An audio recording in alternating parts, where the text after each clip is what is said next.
Здравствуйте, это новости в субботу, в студии Лина Зинатуллина. И вот о чем сегодня в выпуске. Праздничный день и много открытий. Дорогие друзья, уважаемые гости, старт! Как в республике отметили День нефтяника, увидел Дмитрий Аренин. Избрание меры пресечения подозреваемому в убийстве в лифте. Вот какой ты у нас стал, молодец. Личность известная. Что решил суд, расскажет Салават Мухаммадулян. В Асадуле в огороде. В Казани прошел фестиваль «День садовода». Что еще, кроме хорошего настроения, привезли дачники, увидел Рамиль Шайдуллин. На охоту с охотой. Ждешь этого момента. Праздник для нас. В Татарстане начался осенний сезон охоты. Как прошел первый день, увидел Рамиль Галиулян. Начнем с главного события сегодняшнего дня. В эти минуты в деревне Универсиады открываются первые в истории игры стран СНГ. Это соревнования международного уровня. В Казань прибыли 1100 спортсменов из 9 государств. Им помогают больше 1000 волонтеров. Олимпиады и Содружества уже успели назвать эти игры. Изначально они должны были пройти год назад, но из-за пандемии границы оказались закрыты. И вот праздник спорта начинается. С нами на прямую связь выходит Вероника Ганудинова. Вероника, какая у вас там атмосфера? Спасибо. Лина, добрый вечер. У нас вовсю идет церемония открытия игр. Вот на сцене сейчас только что выступил Рустам Минниханов. Он дал старт играм и открыл соревнования. Таким образом, пожелал спортсменам, конечно же, удачи и победы. На самом деле здесь такая хорошая, классная, крутая атмосфера царит. Очень масштабно, зрелищно и красиво. Церемония открытия совмещает в себе как торжественную часть, так и яркое шоу, которое отражает культурное многообразие, историю, традиции народов, стран-участниц. Самое главное, конечно, это такая неотъемлемая часть программы, это парад спортсменов. Он тоже у нас уже прошел. Мы видели, как спортсмены из 9 стран спустились, гордо держа флаги своих стран. Вот. Поэтому давайте послушаем, что говорят спортсмены.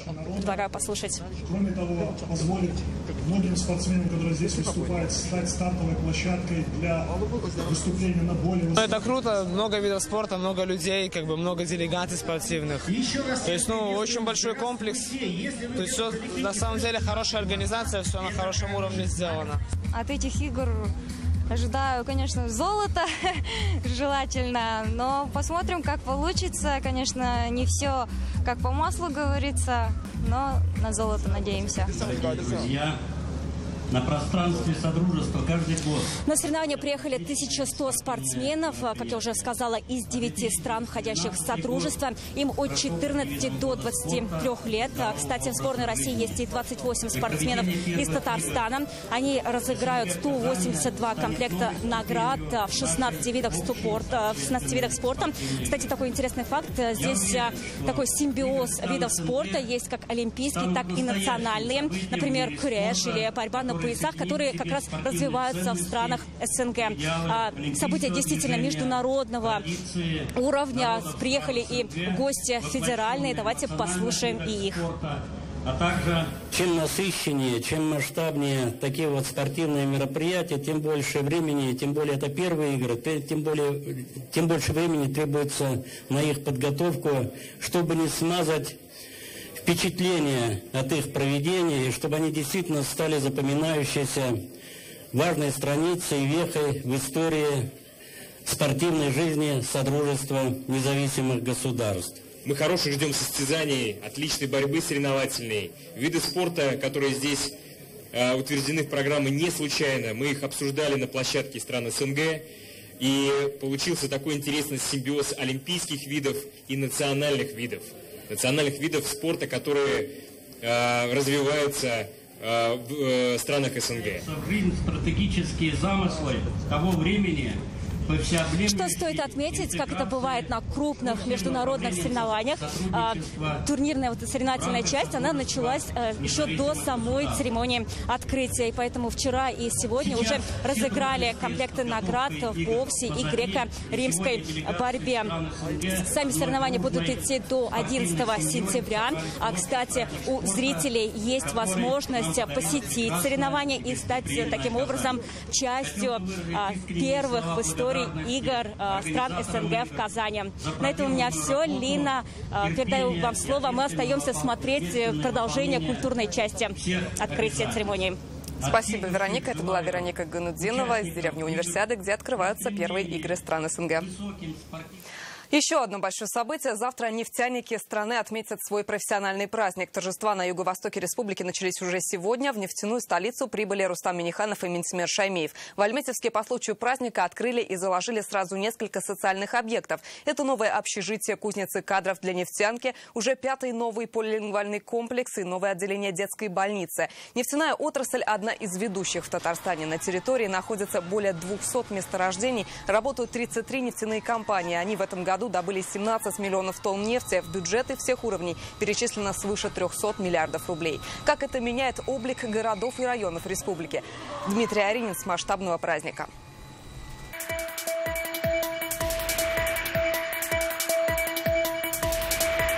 Здесь очень такой элемент инфраструктуры. Это умный столб, освещение, видеонаблюдение, тревожная кнопка и датчики чистоты воздуха. Свои разработки Рустаму Минниханову представили уже профессиональные нефтяники и студенты Альметьевского института. На его базе создается кампус высшей нефтяной школы. Уже построены 2 корпуса нового общежития. Сейчас возводят учебно-лабораторное здание, офисный центр и детский сад. Создание такой инфраструктуры позволит привлекать в республику больше талантливых студентов. Очень хорошая атмосфера создается, потому что есть все условия. То есть мы, студенты, ни на что не отвлекаемся. Благодаря успехам нефтяников идет масштабное обновление всей социальной инфраструктуры. Современный образовательный комплекс «Адемнар» появится сразу в 2 городах – в Альметьевске и в Нижнекамске. Рустам Минниханов и Минтимер Шаймиев заложили первый камень в основании школы здесь, а с Нижнекамском связались онлайн. Уже через год в каждой из них будут обучаться более 1200 детей. Это школа будущего. И здесь дети получат такие конкурентные преимущества, которые позволят им быть успешными в будущем. Это прекрасная доказательная база и доказательство того, что республика успешно развивается. Есть возможности, и республика может себе позволить строительство таких современных школ. Они все больше уже привлекают родителей, и созданы проекты, лучшие условия для реализации нашей молодежи. В Альметьевске полилингвальная школа откроется в новом микрорайоне Алсу. Здесь проживают 15 тысяч жителей. Школы нет, дети ходят в соседние микрорайоны. Мы очень долго ждали постройку этой школы, начала стройки, потому что школу ждем давно. Учимся сами 25-й школы, это не так близко, не совсем удобно нам добираться. И мы очень рады, что наконец-то стройка началась и школа строится. В первой школе Альметьевска благодаря нефтяникам создан современный класс биологии. Его сегодня также осмотрели Рустам Минниханов и Минтимер Шаймиев. Здесь для школьников электронные микроскопы, интерактивные доски, лаборатория, где выращивают растения. Здесь проведение для эндоскопии. Рустам Минниханов посетил и новый хирургический комплекс Альметьевской детской городской больницы с перинатальным центром. Здесь хирургическую медицинскую помощь будут получать дети Альметьевского и соседних районов. Ранее на операции приходилось возить в больницу для взрослых. Комплекс уже и оснащен, и оборудован. Хорошая работа вам. Также Рустам Минниханов поприветствовал участников всероссийского конкурса «Агро-НТИ». На финал в Альметьевске в новом инженерном лицее, открытом год назад, собрались около 200 школьников из малых городов и сельских поселений страны.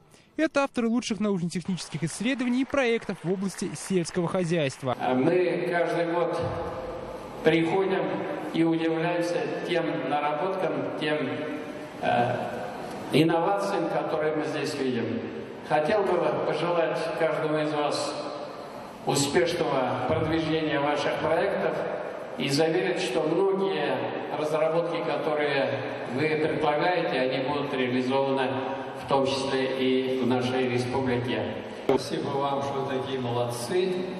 Из 60 тысяч участников, которые заявились в этом году на конкурс «Школьная агротехника», вот 600 и 200 вот здесь. У нас еще финальные площадки в Белгороде, финальная площадка на Сибири у нас теперь в Новосибирске. Вот 600 человек, и вы в числе этих 600 человек. В Альметьевске, как и во всей республике, идет благоустройство дворов и общественных пространств. Как отмечают альметьевцы, их город меняется на глазах. Замечательный город, все красиво. Вот, сами участвуем в благоустройстве города. Наш город приближается к европейскому уровню, да, вот эти улочки, обустраиваются объекты. Я очень благодарен тому, что мне удалось родиться в этом городе, всю жизнь прожить. Я потом жил в Казани, но вернулся все-таки в Альметьевск, потому что хорошо развита инфраструктура. В нашем городе стало очень здорово, красиво. У нас, как видите, сегодня открытие нового садика. Мы тоже пришли сегодня посмотреть на такое открытие. Рустам Миниханов и Ментимир Шаймиев прогулялись сегодня по скверу Каракуз. Здесь в центре установили 7-метровую скульптуру легендарной татарской женщины-воительницы. В честь Дня нефтяника сегодня здесь выступил уличный театр «Легкие крылья». Кульминацией Дня нефтяника станет большой праздничный концерт с участием российских звезд рок-музыки. Дмитрий Аренин, Данил Филатов, Филюза Хамидуллина, Эрик Хабибуллин, ТНВ, Альметьевск. По случаю профессионального праздника Рустам Миниханов обратился к нефтяникам и газовикам республики. Этот праздник имеет особое значение для Татарстана. Нефтедобыча на протяжении более 75 лет остается одной из ключевых отраслей экономики республики. В этот день хочу поблагодарить и ветеранов отрасли, тех, кто в непростых условиях закладывал фундамент для будущих достижений. От всей души желаю вам всем новых трудовых свершений, говорится в поздравлении президента.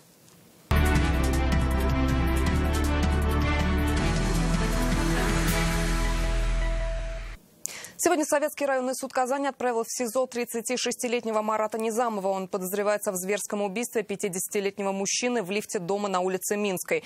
По версии следствия, Низамов выстрелил в голову жертве, затем оттащил тело к лестничной площадке и попытался скрыться. Его задержали в тот же день, а сегодня суд заключил его под стражу до 2 ноября. Какой мотив был у подозреваемого и сумел ли он раскаяться, из зала суда Салават Мухаммадуллин. Вот какой ты у нас стал, молодец. Личность известная. С такого монолога сегодня началась встреча Марата Низамова со своим адвокатом. Сам подозреваемый на замечание защитника отвечать не стал. Чтобы скрыться от телекамер, натянул повыше маску, свитер и закрыл лицо руками. До начала заседания он не произнес ни слова.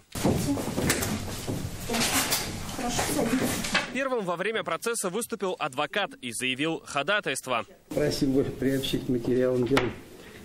Значит, он недавно только проходил МРТ, по заключению, они пишут здесь, не исключает наличие медиального височного склероза правого гипоталамуса. Еще одним ходатайством стали свидетельства о рождении детей подозреваемого 3 и 8 лет. Затем слово взял следователь. На 15 этаже дома 57 по улице Минская Советского района города Казани обнаружен труп Дускаева Рафаэля Ринатовича, 7 мая 1970 года рождения, с признаками насильственной смерти в виде огнестрельного ранения головы. По версии следствия, именно Низамов совершил это убийство. Он хотел купить у знакомого 2 земельных участка и цех по выделке шкур. Цена 6 миллионов рублей. Утром в день убийства они оформили договор купли-продажи и поехали домой к Низамову. Он, в свою очередь, передал продавцу сумку с деньгами. Но в лифте продавец обнаружил вместо денег билеты банка приколов. Возник конфликт, и затем раздался выстрел в голову. Как сообщил следователь, вину Низамов признал сразу после задержания. Гособвинение просила отправить его в СИЗО. Адвокат был за домашний арест. В своем последнем слове Марат Низамов раскаялся. Что я могу сказать? Я сожалею, что это произошло. Не хотел этого делать. Искренне прошу прощения. Учитывая тяжесть преступления, после совещания суд постановил заключить под стражу Марата Низамова до 2 ноября. Настоящее постановление подлежит немедленному исполнению и может быть обжалован в апелляционном порядке Верховный суд Республики Татарстан. Салават Мухаммадуллин, Рамзиль Гарипов, ТНВ, Казань. Коронавирус никуда не ушел, поэтому расслабляться рано. Рустам Минниханов сегодня обратился к участникам субботнего совещания, министрам, главам ведомств и районов. В Доме правительства обсудили эпидобстановку в республике. Президент отметил небольшое снижение темпа роста заболеваемости и способность системы здравоохранения противостоять распространению вируса. Благодаря слаженной работе Роспотребнадзора и сотрудников МВД ситуация с ковид в республике находится под контролем. Главным, как отметил Рустам Минниханов, остается вакцинация. Мы видим, кто вакцинировался, домашнее лечение там, как правило. Если вы зайдете в наши больницы, в том числе и молодые люди, в реанимации, те, кто как бы считал, что у него здоровья хватит на эти проблемы. Ничего подобного. И сегодня в Татарстане зарегистрирован 51 новый случай ковид. 20 человек госпитализированы, сообщает республиканский штаб. В России за последние сутки больничные листы открыли почти 19 тысяч жителей. Тем временем в Татарстане от коронавируса привились 1 013 000 человек. Из них почти 866 тысяч получили второй компонент. Малина из сада, тыква с огорода. Это и не только в Казань. Сегодня привезли садоводы практически со всей республики. В агропарке открылся фестиваль садово-огородного хозяйства. Что необычного они вырастили на своих участках, пришел посмотреть Рустам Минниханов. Президент заверил, республика продолжит поддерживать дачников. На строительство подъездных дорог, подвод электро- и водоснабжения к садовым товариществам уже выделено почти 3 миллиарда рублей. Рамиль Шайдуллин о том, какие плоды это дает.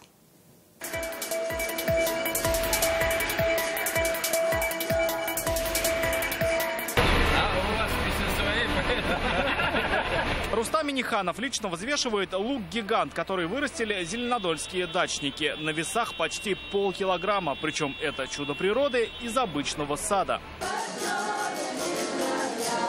Эти помидоры тоже вырастили садоводы. Урожаем угостили президента. Высокогорские дачники смастерили машину из яблок. Заядлый автолюбитель Рустам Минниханов делает фото на память. На площадке рядом россыпь яблок. Они из знаменитых садов Верхнего Услона. Это не все, чем сегодня удивляли дачники. Они приехали из 20 районов республики. 3 сорта картошки, перец, яблоки, лук, капуста. Все это свое. Мед цветочный, липовый и гречишный. Хороший урожай в этом году. Отличный урожай. Садоводы республики сегодня это более 1 миллиона человек и около 1000 садовых товариществ. Всех их в Татарстане поддерживают на республиканском уровне. За 5 лет из республиканского бюджета выделено 2,7 миллиарда рублей. И эта программа будет продолжаться. На эти деньги каждый год в республике прокладывают подъездные дороги к СНТ, подводят воду, строят площадки для мусора и подключают к электроэнергии. Республика нас уважает, республика нас знает, республика нас любит, а мы любим республику. Попав сюда, можно не только купить что-то свежее, полезное и вкусное, но и даже загореться и стать садоводом самому, чтобы начать выращивать это у себя. Ведь все нужное для садоводства здесь сегодня тоже есть. От дачников для дачников. На прилавках сегодня и саженцы. Все сорта, которые плодоносят, живут, выращивают наши сельхозпроизводители, те же самые дачники, садовники и частные лица. Их охотно покупают, чтобы начать выращивать на своих участках. Так может быть, в следующем году садоводов-любителей станет еще больше, а прилавки богаче. Рамиль Шайдуллин, Ильшат Мухаметов, ТНВ, Казань. Сегодня в Татарстане открылся осенний сезон охоты. Разрешается добывать пернатую дичь за исключением краснокнижных птиц. И сегодня сотрудники комитета по биоресурсам вышли на угодья, где чаще всего можно встретить охотников. У любителей пострелять проверяли документы. Как прошел первый день и есть ли нарушители, в утренний рейд отправился и Рамиль Галиуллин.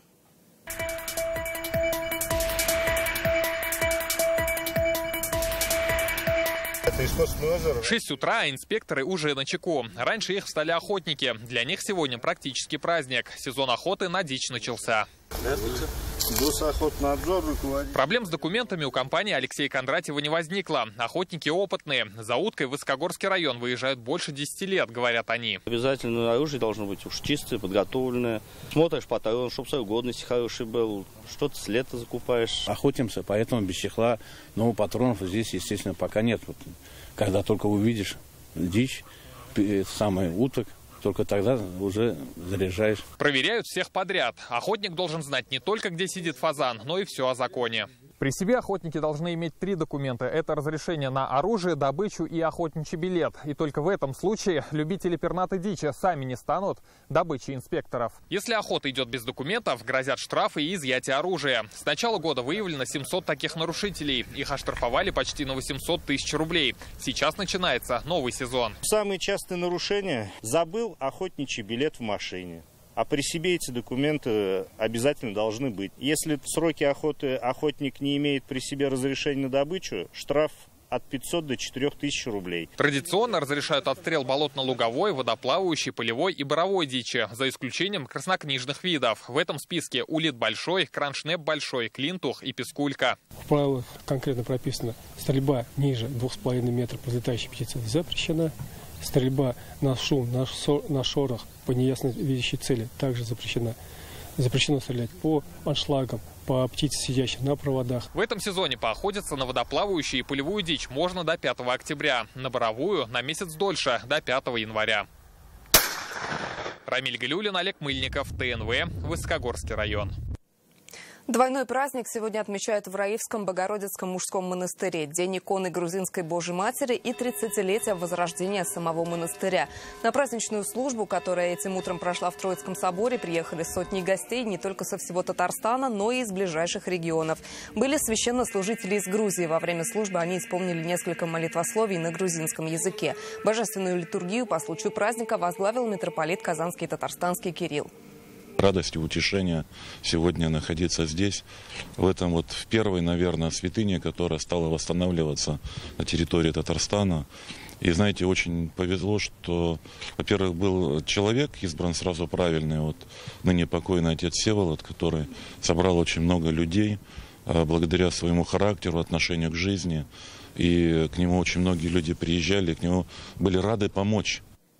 Напомним, Раивская пустынь была основана еще в 17 веке отшельником Филаретом. В 1918 году с приходом советской власти обитель была закрыта. В 30-е годы на территории монастыря располагалась тюрьма для политзаключенных, а позже колония для малолетних преступников. Русской православной церкви монастырь был возвращен в 1991 году, и тогда же из часовни на Арском кладбище сюда вернули знаменитую икону грузинской Божьей Матери.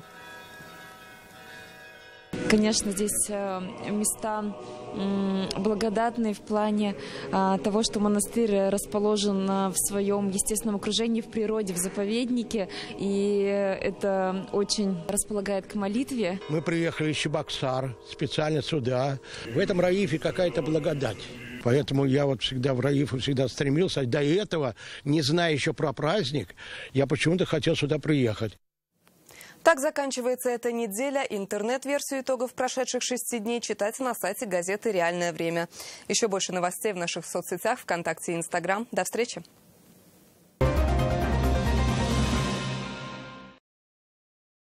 Уважаемые избиратели, жители Татарстана, дорогие друзья, я Ильдар Гильмудинов. Представлять ваши интересы – это честь и большое доверие.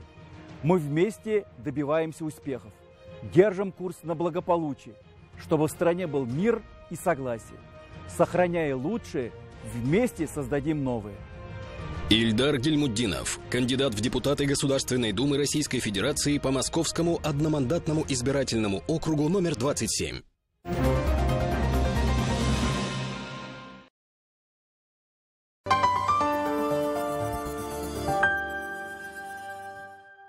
Разогнали выгоды на максимум. В автоцентре РРТ на Чуйкова автомобили Nissan с выгодой до 250 тысяч рублей. Звоните 212 30 10. Каждый завтрак может стать особенным, если на столе сливочное масло Акмай. Акмай – все как по маслу. Гинекология здоровья семьи – это забота о женском здоровье с детских лет. Опытные гинекологи-эксперты, все виды диагностики и лечения, хирургические операции. Телефон в Казани 204 2 700. Ипотека от 3,9% на квартиры в Казани от Акбарсдом. Для всех и на весь период.